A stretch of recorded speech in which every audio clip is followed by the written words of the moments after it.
Por eso debemos responder en un doble propósito. En primer lugar, generar protección a los más vulnerables. Lo dije al principio y lo reitero. Tenemos que seguir siendo conscientes de las necesidades de tantos actores en nuestra sociedad que han sido vulnerables al impacto de la pandemia. Y allí debo decir que hay que buscar la manera, y esto lo he oído en distintos escenarios, para que programas sociales como el programa de ingreso solidario, programas que lo que buscan es llegar con una renta básica de emergencia a millones de familias en Colombia. Hoy, 3 millones de familias en Colombia reciben un ingreso, un valor, con el cual pueden satisfacer parte seguramente de sus necesidades básicas. Este instrumento ha sido valioso para proteger no solamente a 3 millones de familias, a 12 millones de colombianos, por lo menos, para que sean capaces de satisfacer sus necesidades básicas. Y somos conscientes de que estamos en pandemia y vamos a estar viviendo un momento al finalizar esta pandemia donde necesitan estas personas un apoyo, un acompañamiento. Ustedes lo saben muy bien, este programa social termina en el mes de junio de este año. Nosotros necesitamos de manera con sentido de grandeza, de manera cuidadosa, trabajando en equipo, como nación, dar una respuesta a estas personas para que pueda haber una continuidad de parte de esos recursos durante el semestre que viene y el año que viene. Esto es importante y es importante porque naturalmente aquí hay la urgencia de responder socialmente a tantos millones de colombianos. De la misma manera, dimos un paso muy importante con un programa que no existía en el país, que el Estado subsidiase parte de la nómina, subsidiase el pago de la prima de los trabajadores. Nosotros recibimos cerca de 930,000 solicitudes y con ellas se logró proteger casi 4.1 millones de empleos en nuestro país. Es cierto que la pandemia nos dejó pérdidas de empleo. Mes de abril del año pasado, Colombia perdía casi 6.5 millones de empleos. En el último mes ya estamos en una pérdida de 1.5 millones de empleos. Pero necesitamos recuperar ese empleo y también generar más empleo para disminuir la tasa de desempleo en nuestro país. Solo con el programa de ingreso solidario, por ejemplo, se logró que el incremento de la pobreza extrema se mitigara en por lo menos 3.7 puntos porcentuales. Hubiese sido 3.7 puntos porcentuales más alto el crecimiento de la pobreza extrema en nuestro país de no existir este compromiso. Pero naturalmente, para enfrentar estos temas sociales, para darle una respuesta a los jóvenes de manera permanente en la educación superior gratuita a esos niveles más vulnerables, para darle una respuesta a la juventud con incentivos para que ingresen al mercado laboral y tengan la posibilidad de mejorar su capacidad de empleabilidad y perduren también en el tiempo con nuevas oportunidades laborales, para darle una respuesta a esas mujeres, madres, cabeza de familia, aquellas también que perdieron el empleo, a las personas en situación de discapacidad, para darle una respuesta al micro, al pequeño empresario, para darle una respuesta también a los informales en nuestro país. Nosotros necesitamos encontrar fuentes de recursos, posibilidades de respuesta. Todos quisiéramos tener mucho más gasto e inversión social. Es natural, es lógico, lo queremos como ciudadanos, lo reclamamos también. ¿Cómo entonces darle una respuesta? La única salida es lo mismo que sucede en el caso de una familia. En las familias también hay muchas necesidades. ¿Cómo se da la respuesta? Con más ingresos. Y creo que es muy importante encontrar esas fuentes de ingresos de manera consensuada, creativa también. Claro que tiene que haber ejemplo y el ejemplo tiene que venir también por parte del gobierno central. Por eso nuestro compromiso tiene que ser en primer lugar, y es la primera bandera que arranqué a hacer hace 4 días, era intensificar esfuerzos en donde demostremos que como gobierno central estamos comprometidos con la austeridad en el gasto. Y estamos justamente en el día de hoy haciendo una revisión cuidadosa a nuestro gasto de funcionamiento, a esas partidas que no se van a utilizar, a esas partidas que merecen una disminución, que deben disminuirse con un programa de austeridad, un programa que no puede ser solo para este año, que tiene que ser permanente de aquí en adelante, porque el Estado tiene que hacer un esfuerzo de austeridad en el gasto público. Ustedes oyeron de parte mía que dentro de ese ejercicio, en los primeros 3 días que tuve la fortuna de estar en el Ministerio de Hacienda, tomamos una decisión y era repriorizar ese gasto, por ejemplo, de adquisición de aviones del orden de 500.000 millones de pesos. Eso ya se hizo.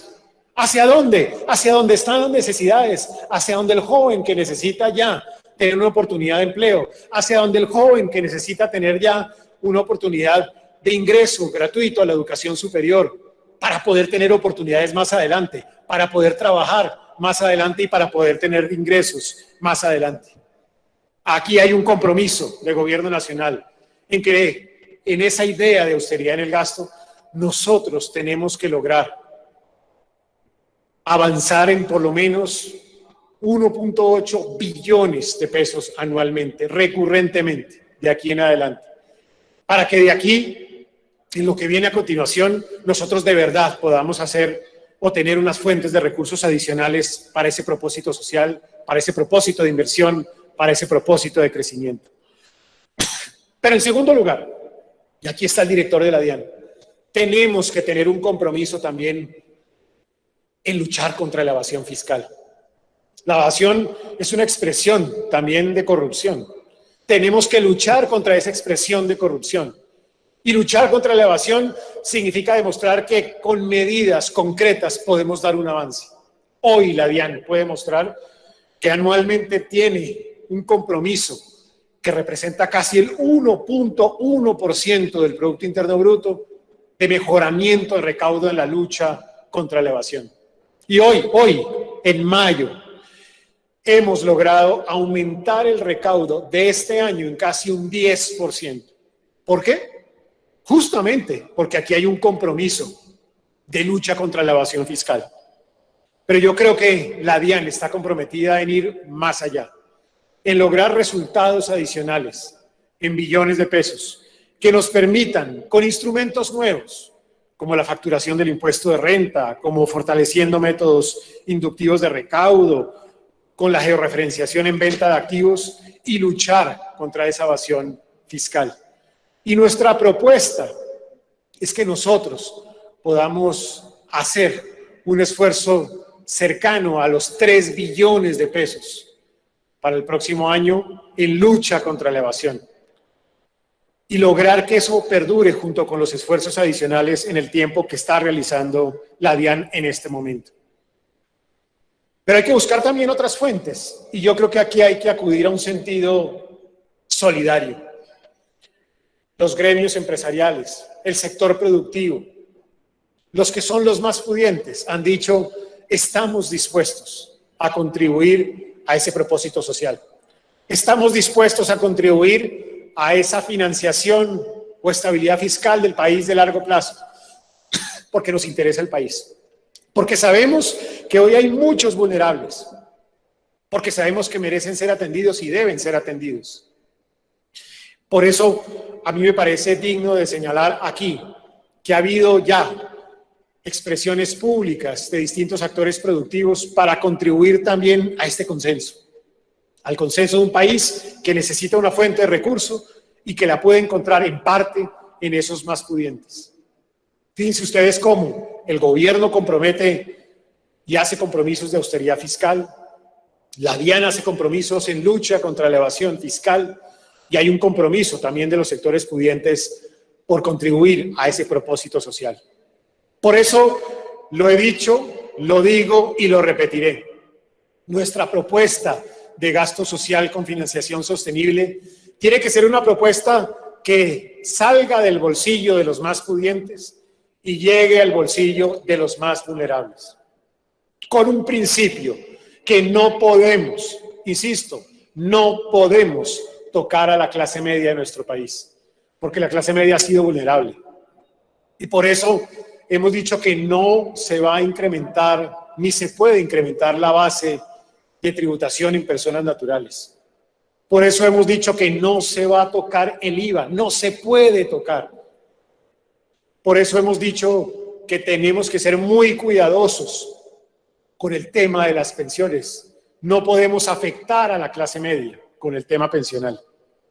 Y por eso mi invitación en esta audiencia pública, apreciados presidentes, es a que hagamos un debate amplio, sobre todo propositivo, sobre todo con sentido de grandeza, sobre todo con compromiso con los más vulnerables, sobre todo con disposición a hacerlo también con sentido de urgencia. Y digo con sentido de urgencia, porque los programas sociales no dan espera.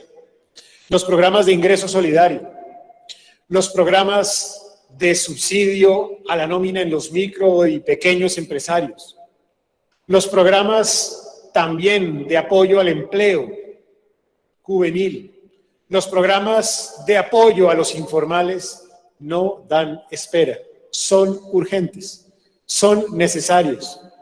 Nos costaría mucho más que hubiera un mayor impacto como resultado de este momento de la pandemia y lo que viene a continuación. Nos costaría socialmente, nos costaría además el reclamo natural, el reclamo que muchos harían por no atender sus necesidades en este momento, por no ser generosos con sentido de grandeza de responder en este momento, por no encontrar esas fuentes de financiación que no afecten ni a la clase media ni a las clases más vulnerables en este momento. Eso no da espera. No da espera también que el mundo está pendiente de decisiones en nuestro país sobre este asunto, que los mercados están pendientes, que los mercados significa la llegada de la inversión a nuestro país y con ello la llegada de posibilidades de empleo a nuestro país, que estamos pendientes también por seguir demostrando que somos un país que ha sido responsable con sus finanzas públicas y que debe seguirlo siendo, porque eso nos garantiza recursos que nos permitan sortear nuestras necesidades mayores a los ingresos y por ende de endeudamiento público en los próximos años.